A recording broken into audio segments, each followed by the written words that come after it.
Hello, everyone. Welcome to Training Tuesday. I'm Suzanne Casa. Glad that you are here for a few minutes of hopefully inspiration and productivity and making all things work in your world. Today, we're going to dive into a couple of just practical strategies to shift that mindset, right? There are lots of things coming at us in the world right now. And I was at a conference where we talked a lot about positivity and showing up the way you want to be in the world. With my clients right now, we're talking about a lot of mindset struggles and how you move forward from that and reframe to really make sure you're staying in sustained action. So I thought it'd be a good topic to cover today. So let's dive right in, shall we? Let me know in the chat somewhere in the comments if you're here live or hashtag replay. Would love to see you. Subscribe over on YouTube if you're not watching on YouTube. Hey, Instagram, LinkedIn, Facebook, YouTube, all the places. Let's get started.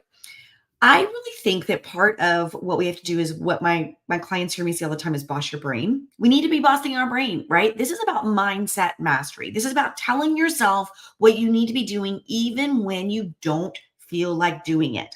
And I get it. It's hard. You want to do something different. You're not feeling it. You're in the middle of a negative experience. You've got people chatting at you that aren't helping you with your forward. But this is an opportunity right here for you to stand up, be mature, and be about growth and your own empowerment. No one is going to come save you with your own empowerment. It is about you. You're the responsible for what you're thinking in the world. So if you don't like what you're thinking, you need to be shifting your thinking, which is all about mindset mastery. So here's the way we do that. One thing I do is I say, okay, what is the possibility here? If things are feeling really hard, I'm feeling really yucky, I'm not feeling very present, I'm not seeing a way out.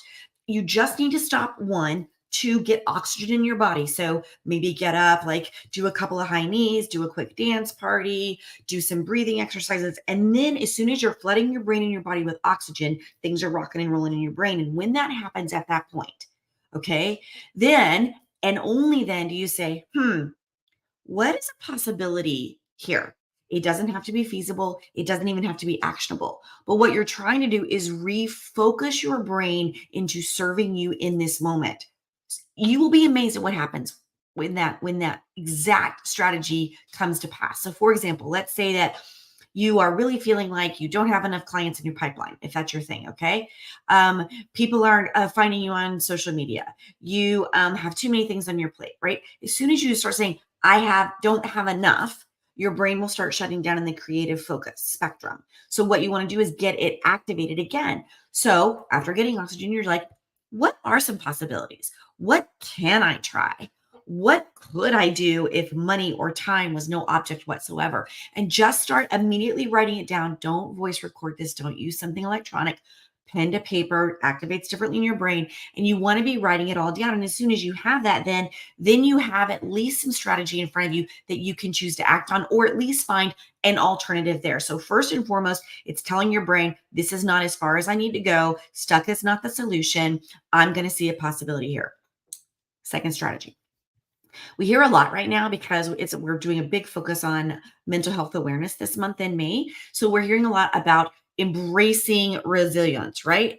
Embracing resilience. So when you are in this space of really trying to make your mind serve you at a more elastic way, this really is about shaping your outlook on life. So that possibility thinking piece we just talked about is one way, but the other way is to bounce back after a setback. So if you really need to be working on your determination arm, your determination energy, one way to do that is to be tracking when things worked and who you were when things worked. So you could do this on a spreadsheet. My clients know I'm always about get into the data. It's not emotional, like because we get emotional when things aren't working, right? And we feel defeated sometimes. So a way out of that is just be tracking. Did you show up the way you wanted to show up? Where did you track that? What were you thinking? What were you doing? What were you eating? What were your rest habits? What were your creative habits in that moment? So when you're not feeling like you did it, you've had a big setback, failure is showing up on knocking on your door, go back and go, who was I when things felt right? Notice what I said. Maybe they didn't mean anything as far as ROI or money, whatever it is you're tracking in the world. But when did you feel right? And if you can get back in that space, that's being resilient because you're like, okay, this has happened to me.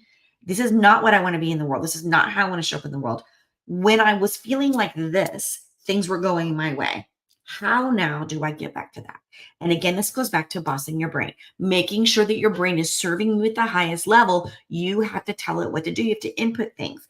So if you're in a yucky place and you're watching the news and you're hearing people yell at each other, that doesn't help. So stop, right? Consume your news differently if you need to, right? Just check headlines. If you are in kind of personal drama, maybe you need to put some better boundaries around who you're hanging out with. When you leave a relationship, when you're hanging out at dinner or something, did that person feed into you or did they make you feel worse? Right. So these are some ways that you can really, good morning, Megan.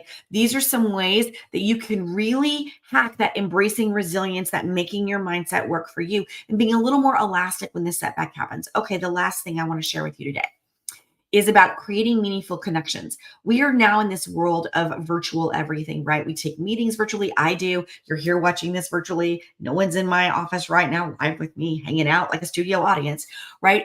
But because of that, I think it is even more paramount right now that that we're really about our positive interactions, that we're fostering connections in whatever way, shape, and form that looks like for you. I will tell you, I need in-person energy.